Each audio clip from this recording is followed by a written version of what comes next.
नमस्कार।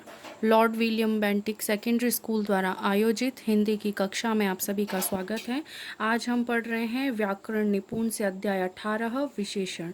विशेषण जैसा आपने पिछली कक्षा में इसे पढ़ा है। और विशेषण किसे कहते हैं तो संज्ञा और सर्वनाम की विशेषता बताने वाले शब्दों को हम विशेषण कहते हैं। आइए हम पढ़ते हैं विशेषण। चितकबरी गाय घास चर रही है, तो गाय यहाँ पर संज्ञा है और चितकबरी होना उसकी विशेषता है। पेड़ पर 3 पक्षी बैठे हैं, तो पक्षी यहाँ पर संज्ञा है और 3 उसका विशेषण हो जाएगा। मुझे 2 किलो चीनी दीजिए, तो यहाँ 2 किलो जो है वो यहाँ पर विशेषण है। थोड़ी सी सब्जी दे दो, तो सब्जी और थोड़ी सी जो है, सब्जी तो यहाँ पर हो जाएगा आपका संज्ञा और थोड़ी सी जो है वो हो जाएगा यहाँ पर विशेषण। मोटा बंदर पेड़ पर बैठा है, तो ये जो लाल स्याही में लिखे हुए हैं ये सभी है ना विशेषण है। काला भालू नाच दिखा रहा है, तो भालू यहाँ पर संज्ञा और उसका काला कलर जो है वो यहाँ पर उसकी विशेषता बता रहा है, इसीलिए उसका विशेषण हो गया। उपयुक्त वाक्यों में चित्तकबरी 3, 2 किलो, मोटी थोड़ी सी, मोटा तथा काला शब्द क्रमशः गाय, पक्षी, चीनी, सब्जी, बंदर तथा भालू शब्दों के गुण, संख्या या परिमाण संबंधी विशेषता बता रहे हैं और ये शब्द विशेषण है। संज्ञा या सर्वनाम की विशेषता बताने वाले शब्द जो है वो विशेषण कहलाते हैं। इसे डबल टिक करेंगे, अंडरलाइन करेंगे और अपनी नोटबुक में नोट डाउन करेंगे और इसे याद करेंगे। अब देखिए, जब विशेषण को हमने समझ लिया है तो विशेष्य भी हमारा समझना बहुत ज़रूरी होता है। जिन शब्दों की विशेषता बताई जाती है उसे विशेष्य कहते हैं, तो इन्हें हम विशेष्य कहते हैं। क्यों? क्योंकि जिन शब्दों की विशेषता बताते हैं वो होते हैं विशेष्य, और जो शब्द विशेषता बताते हैं वो हो जाते हैं विशेषण। उदाहरण के तौर पर जैसे लाल टोपी, हरा पत्ता, सफ़ेद बिल्ली, मोटा आदमी, लंबा रास्ता, ऊंची मीनार, सुंदर स्त्री, गहरा गड्ढा। उपयुक्त शब्दों में लाल, हरा, सफ़ेद, मोटा, लंबा, ऊंची, सुंदर तथा गहरा शब्द जो है वो विशेषण है, तथा टोपी, पत्ता, बिल्ली, आदमी, रास्ता, मीनार, स्त्री तथा गड्ढा शब्दों की विशेष्य बता रहे हैं। विशेषण के जो भेद है वो प्रमुख रूप से 4 देखे गए हैं, जिसमें गुणवाचक विशेषण, परिमाणवाचक विशेषण, संख्यावाचक विशेषण, सार्वनामिक विशेषण। गुणवाचक विशेषण। सफ़ेद कबूतर उड़ गया, सफ़ेद कबूतर उड़ गया। मोटा आदमी थक गया, बाग में सुंदर फूल खिले। ये जो लाल स्याही से लिखे हुए हैं वो सभी गुणवाचक विशेषण के उदाहरण हैं। उपयुक्त वाक्यों में सफ़ेद, मोटा और सुंदर शब्द जो है वो क्रमशः कबूतर, आदमी तथा फूल के रंग, दोष, गुण आदि की विशेषता के बारे में बता रहे हैं, अतः ये गुणवाचक विशेषण है। जो विशेषण शब्द संज्ञा या सर्वनाम के रूप, रंग, गुण, दोष, भाव, दशा, अवस्था, स्वाद, गंध आदि का बोध कराते हैं वे गुणवाचक विशेषण होते हैं। और इस पार्ट में जितनी भी डेफिनेशन आ रही है उसे अपनी नोटबुक में लिखेंगे और उसको याद करना है। बार बार इस चीज़ को मैं नहीं बताऊंगी। कुछ महत्वपूर्ण गुणवाचक शब्द यहाँ पर दे रखे हैं, जैसे गुण दोष का बोध कराने वाले शब्द हैं अच्छा, बुरा, सच्चा, झूठा, उदार, आलसी, क्रोधी, पापी, बुद्धू, दयालु, मूर्ख आदि। आकार की बात करें तो लंबा, चौड़ा, तिकोना, मोटा, पतला, चपटा, छोटा, बड़ा, गोल आदि। रंग की बात करें तो लाल, हरा, पीला, चमकीला, काला, नीला, सफ़ेद आदि। दशा या अवस्था की बात करें तो गरीब, अमीर, भारी, सूखा, घना, नया, पुराना, स्वस्थ, रोगी आदि। स्थान ऊंचा, नीचा, भीतरी, बाहरी, भारतीय, चीनी आदि। स्वाद गंध की बात करें तो खट्टा, मीठा, कड़वा, सुगंधित, बदबूदार, नमकीन आदि। आइए हम परिमाणवाचक विशेषण को पढ़ें। परिमाणवाचक विशेषण 2 किलो चावल देना, 4 मीटर कपड़ा दे दो, थाली में थोड़ा सा आटा रखा है। ये लाल स्याही से लिखे हुए जो शब्द हैं आपके वो परिमाणवाचक विशेषण के बोधक हैं।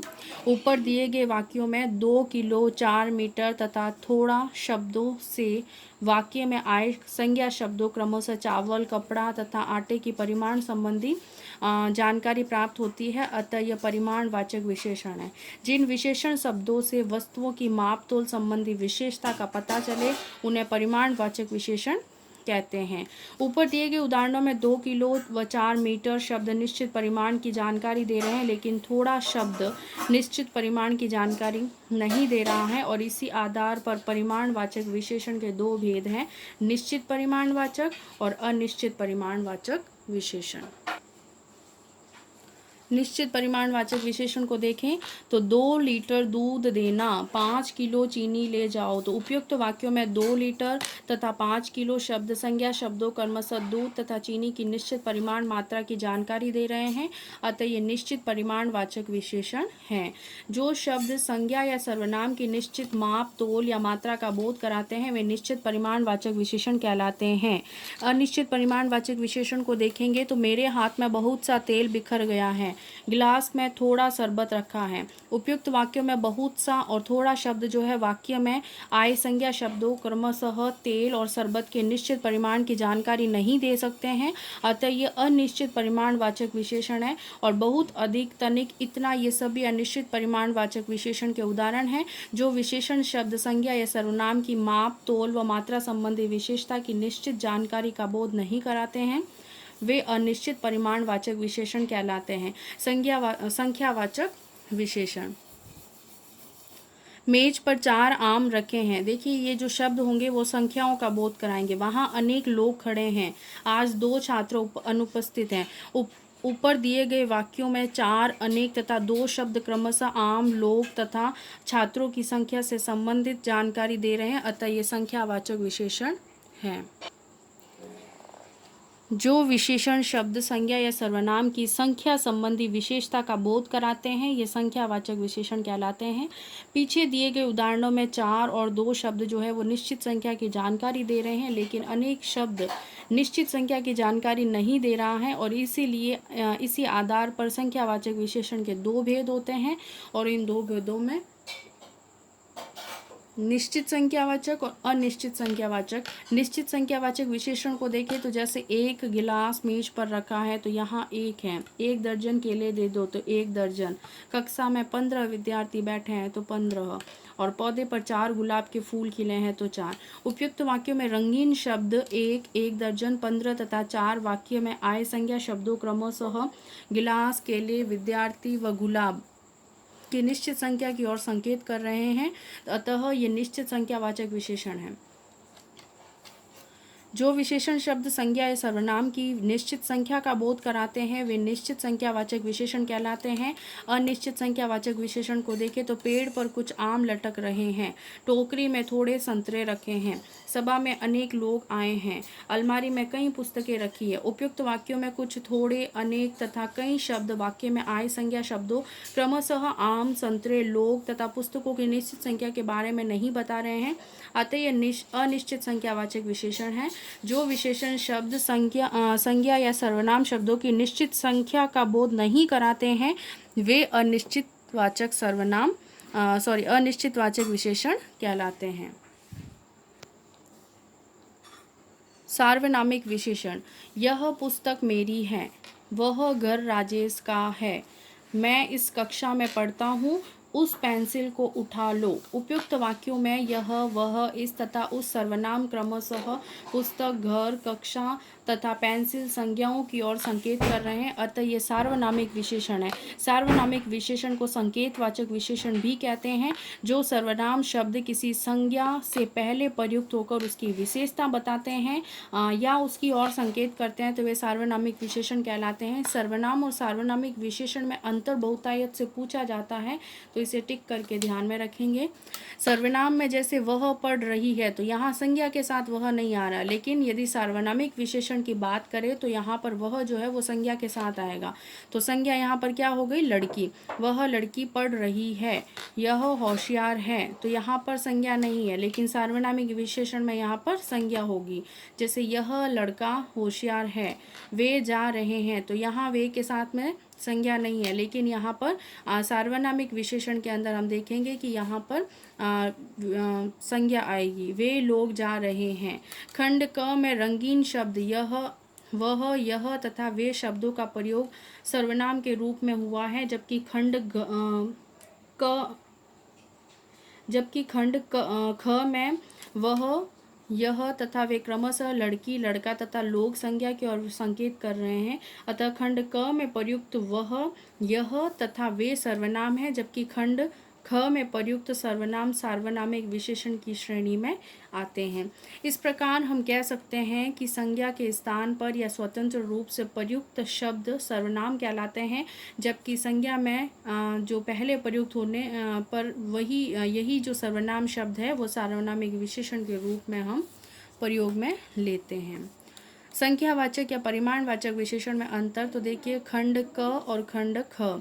4 लड़कों को बुलाओ तो 4 किलो आटा लाओ। 2 आम मुझे दे दो। 2 मीटर कपड़ा दे दो।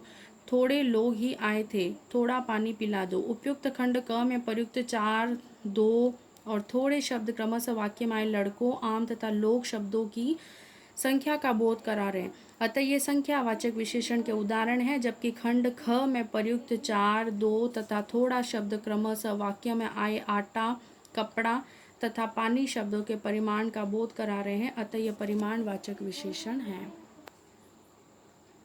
इस प्रकार हम कह सकते हैं कि किसी वस्तु की संख्या संबंधी जानकारी देने वाले शब्द संख्यावाचक विशेषण है, और किसी वस्तु की माप तोल संबंधी जानकारी देने वाले शब्द जो है वो परिमाणवाचक विशेषण है। विशेषणों की तुलना और उनकी अवस्थाएं कई वस्तुओं, व्यक्तियों, स्थानों आदि के गुण दोष बताने या उनका आपस में मिलान करने को तुलना कहते हैं, और तुलना के इसी आधार पर विशेषण की मुख्य 3 अवस्थाएं मानी गई है। विशेषण की अवस्थाएं: मूलावस्था, उत्तरावस्था, उत्तमावस्था। मूलावस्था की बात करें तो जिन विशेषण शब्दों से केवल एक व्यक्ति, वस्तु या स्थान की विशेषता बताई जाती है उसे विशेषण की मूलावस्था कहते हैं। जैसे राम अच्छा लड़का है और वह इमारत चौकोर है।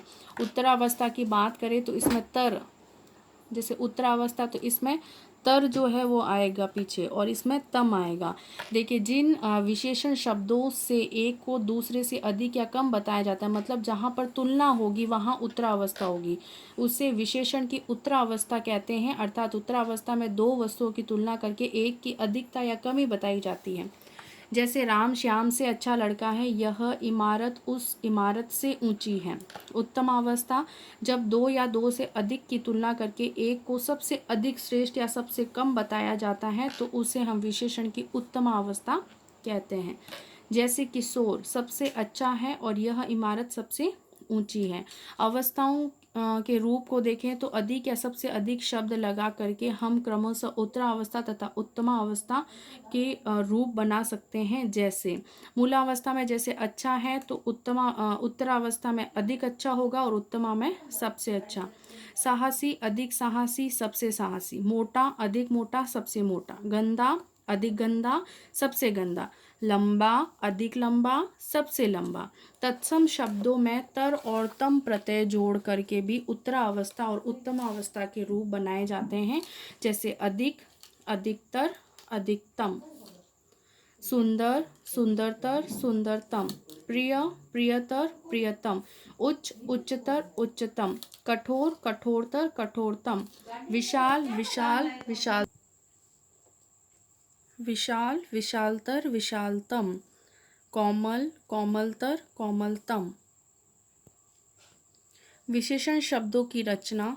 विशेषणों की रचना 4 प्रकार के शब्दों से होती है: संज्ञा से, सर्वनाम से, क्रिया से, अव्यय से। संज्ञा से विशेषण बनाना: अर्थ से आर्थिक, फल, फलित, फलदार। पाप, पापी। ज्ञान, ज्ञानी, ज्ञानवान। धन, धनवान, धनी। जहर, जहरीला। परिवार, पारिवारिक। नीति, नैतिक या नीतिक। बल, बलशाली, बलवान। पुष्प, पुष्पित। रंग, रंगीला, रंगीन। इतिहास, ऐतिहासिक। धर्म, धार्मिक। अंक, अंकित। भारत, भारतीय। समाज, सामाजिक। घर, घरेलू। वर्ष, वार्षिक। स्वर्ण, स्वर्णिम। भूगोल, भौगोलिक। मोह, मोहित। चित्र, चित्रित। सुख, सुखी, सुखमय। भूख, भूखा। सर्वनाम से विशेषण बनाना: जैसे मैं सर्वनाम है तो उससे विशेषण बनाएंगे मुझसा, तुम, तुमसा, यह ऐसा, वह वैसा, मुझ, मुझसा, कौन, कैसा। क्रिया से विशेषण बनाना, खेलना खिलाड़ी, तैरना तैराक, देखना दिखावटी, सड़ना सड़ियल, लूटना लुटेरा, पढ़ना पठित, कमाना कमाऊ, भागना भगोड़ा। अव्यय से विशेषण बनाना, आगे अगला, भीतर भीतरी, ऊपर ऊपरी, ईर्ष्या दयालु, पीछे पिछला, नीचे निचला, बाहर बाहरी, क्रोध क्रोधी, श्रद्धा श्रद्धालु, भार भारी। विशेषणों के संबंध में ध्यान देने योग्य कुछ बातें। कुछ विशेषण उपसर्ग के जोड़ने से भी बनते हैं, जैसे नीह रोग निरोग, दुअ बल दुर्बल, सबल सबल, निह डर निडर। कुछ विशेषण प्रत्यय और उपसर्ग दोनों के योग से बनते हैं, जैसे अप धन मान धन इत, तो शब्द बनेगा अपमानित। अ समाज और इक, इन तीनों को जोड़ेंगे तब बनेगा असामाजिक। अधन नीति धन इक, तो अनैतिक। विशेषणों का प्रयोग यदि कर्ता के स्थान पर किया जाए तो वे विशेषण न रहकर संज्ञा बन जाते हैं, जैसे छोटों को स्नेह करो, दुष्टों से दूर रहो, वीरों की पूजा करो। इन वाक्यों में छोटों, दुष्टों और वीरों विशेषणों का प्रयोग संज्ञा की तरह किया जाता है, अतः ये शब्द संज्ञा ही माने जाएंगे। जब कोई शब्द विशेषणों की विशेषता बताता है तो उसे प्रविशेषण कहा जाता है, जैसे सीता बहुत सुंदर है, सुधांशु काफ़ी मोटा है, यह ज़्यादा चमकीला है। इन वाक्यों में प्रयुक्त शब्द बहुत, काफ़ी, ज़्यादा प्रविशेषण है, क्योंकि ये सभी जो है वो अपने साथ आए विशेषण की विशेषताएं हैं। हमने सीखा में बहुत सारे बिंदु आपको दे रखे हैं और इन सभी को आपको पढ़ना है और आपको अपनी नोटबुक के अंदर लिखना है और इसे याद करना है। धन्यवाद।